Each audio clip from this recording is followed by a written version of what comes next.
ವೀಕ್ಷಕರೇ ನಮಸ್ಕಾರ. ಕರ್ನಾಟಕ 9 ವರದಿಗೆ ಸ್ವಾಗತ.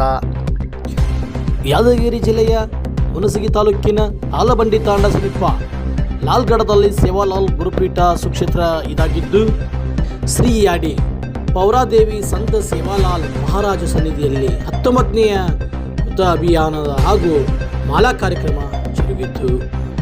ಪ್ರತಿ ವರ್ಷದಂತೆ ಈ ವರ್ಷವೂ ಸಹ ಸನ್ನಿಧಿಯಲ್ಲಿ ಪುರುಷ ಮತ್ತು ಮಹಿಳೆಯರು ಸೇರಿ ಸುಮಾರು 50ಕ್ಕಿಂತ ಹೆಚ್ಚು ಜನರು ಮಾಲೆಯನ್ನು ಸಂತ ಸೇವಾಲಾಲ್ ಶ್ರೀ ಮತ್ತು ವಿಠ್ಠಲ ಮಹಾರಾಜರ ಹೆಸರಿನಲ್ಲಿ ಮಾಲೆ ಧರಿಸಿ ದೇವರ ಸೇವೆಯಲ್ಲಿ ತಲ್ಲೀನರಾಗುತ್ತಾರೆ. ಹಾಗೆ ಈ ಕಾರ್ಯಕ್ರಮದಲ್ಲಿ ನೃತ್ಯ, ಕಲೆ ಹಾಗೂ ಸಮಾಜ ಸೇವೆಯಲ್ಲಿ ತೊಡಗಿರುವ ವ್ಯಕ್ತಿಗಳನ್ನು ಸನ್ಮಾನಿಸಲಾಯಿತು. ಜೊತೆಗೆ ನೃತ್ಯವೂ ಜರುಗಿತು.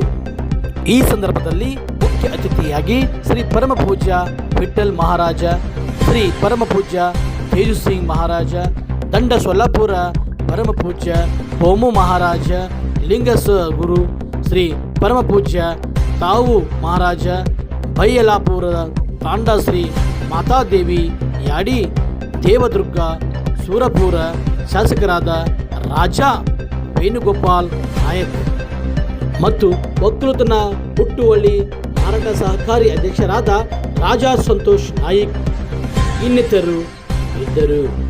ವರದಿ ಯಾದಗಿರಿ ಜಿಲ್ಲಾ ಹನುಮಂತ ದೊರೆ.